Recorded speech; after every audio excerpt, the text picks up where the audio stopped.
What's going on, everybody? Mortem here, this time bringing you the 5 games I'm looking forward to the most in 2023, which is how I figured would kick off this December. As much like most gaming YouTubers, I'm legally required to make videos about my favorite games of the year, my least favorite, games I'm looking forward to next year. You know the ones. And we'll definitely get to those. And truth be told, later on in the month, probably more towards New Year, I'll actually make a list going over every game I'm looking forward to and planning on covering next year that we know of so far. Some we know a lot about, others not so much, but these are the games I am the most excited for. Though I do want to kick the video off with one honorable mention, and this is Warhammer 40k Rogue Trader. I'm very much so looking forward to it, and there's a lot of speculation about the end of next year being the potential release, though that is in no way set in stone, and there is zero official word on it, so it could very easily be 2024. But it would be on this list if I knew it was going to release in 2023 for sure, but I simply don't. But with all that out of the way, let's actually jump into this and talk about these games. So, first and foremost, Baldur's Gate 3. We don't have a release date for this yet, however, they will be doing another panel from Hell in a couple weeks, December 14th, I believe, where we might finally get some news, but everything they've said about BG3 is that it is planned to release next year, and if you've played the early access anytime recently, that pretty much rings true. It's getting more and more polished every time they release a patch, and it's definitely starting to feel more complete. But I'm looking forward to Baldur's Gate 3 for the same reasons everyone else is. However, while I loved Divinity Original Sin 2, of course, I have played all of the Divinity games from Larian, made story series for them, reviewed a few of them, and honestly, I'm just really excited to see what that studio can do with the proper time and budget, because it seems like neither of those were really much of an issue for BG3, as it has been in the past with them. So in addition to just loving the Baldur's Gate series,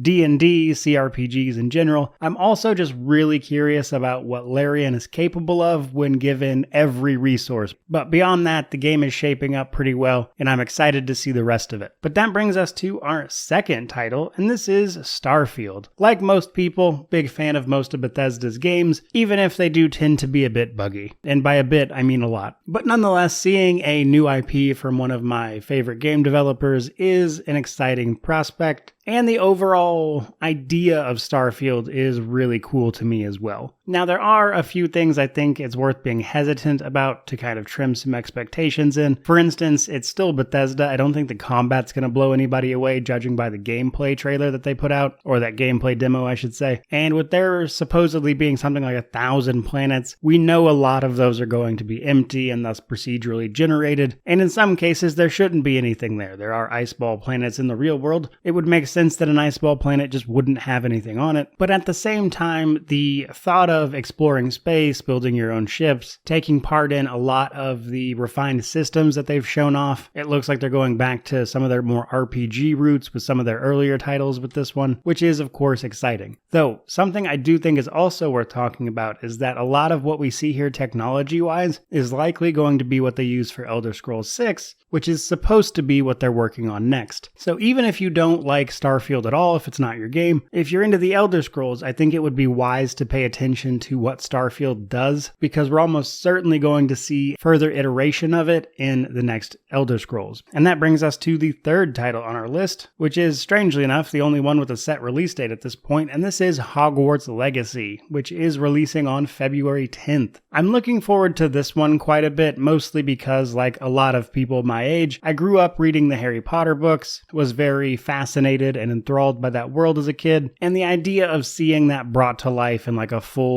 RPG version is intriguing to me. I think there's a lot of pitfalls for a game like that, and I'm very curious to see how they wound up navigating a lot of it. I'm just very curious about the structure of this game and how it's all going to wind up working. And then there is, of course, the magical elements to it that sound very exciting in and of themselves. And it's just a bit of fantasy with so much potential, but at the same time sounds incredibly difficult to translate to a video game, so I'm just kind of curious what that final product is going to look like. And that, combined with some childhood nostalgia, has me pretty excited for it, honestly. But that brings us to number 4 on our list in a much, much different tone, and that is Diablo 4. The Diablo series is pretty important to me. I played it a ton as a kid for reasons I've talked about previously on the channel, but it means a lot to me. And because of that, I always keep up with this franchise and what it's doing. I have a lot of Diablo merchandise, actually. Collector's editions, some collectible stuff, which I say, but unfortunately, the Diablo franchise has not been treated well in recent years. Diablo 3 wasn't bad, it just didn't feel very Diablo to me, due to things like the stylized graphics, etc., combined with mostly just being an okay game. And then of course we got Diablo Immortal, which is an absolute pay-to-win nightmare that quite frankly doesn't deserve the name of the franchise. But Diablo 4, on the other hand, looks to be a return to form. That form being the grittier, more serious tones of Diablo 2, while also bringing some fresh perspectives and ideas to the franchise that will hopefully make it last a while, because ARPGs these days are a bit of a difficult genre to make a game for, as a lot of them have kind of become live service, in that there's constantly new content put out for it, etc. And while games like Path of Exile have found success with that, that's just a difficult thing to hold on to for very long. Though Diablo 4 doing that with this sort of open world dynamic story that they're going for is especially interesting to me. I've been following the dev updates, and while I'm not completely sold on everything that they've shown, it does look like there's a good bit to be excited about here if you're a fan of Diablo, though obviously the details of which have yet to be seen. But I'm hoping, for my sake as a Diablo fan, that it's a good game, as we haven't seen a good one in a while. Even if you liked Diablo 3, it's over a decade old at this point. But that brings us to our final entry on the list, and this is probably the one we know the least about overall, and it is called Flintlock, The Siege of Dawn. We don't know a ton about this game. It saw a trailer a few months ago during the Xbox showcase, but it's aiming to be an open world action RPG with a pretty interesting premise. Apparently the afterlife has been opened up, spilling forth the old god's army of the undead, with the living almost on the brink of extinction, and your job is to fight back against that using gunpowder and magic. Probably the most interesting thing about this is that it uses sort of flintlock weaponry combined with magic and high fantasy, and the fact that it's an open world action RPG all has me a little bit intrigued. The premise itself sounds pretty promising, and what they've shown of the game looks really good as well. For a new IP, I think this game has a pretty good shot at actually being pretty good, so I'm excited to dive into this one and take a look at it, and hopefully it'll have some unique things to set it apart from all of the other open world games out there, because I think if this game manages to offer some unique gameplay, then it could be something really cool. But that is all I've got for you guys today. There are the 5 games I'm looking forward to the most in 2023. But with all of that said, I certainly hope you enjoyed the video. If you did, like, comment, subscribe, all that YouTube jazz. But regardless of any of that, truly,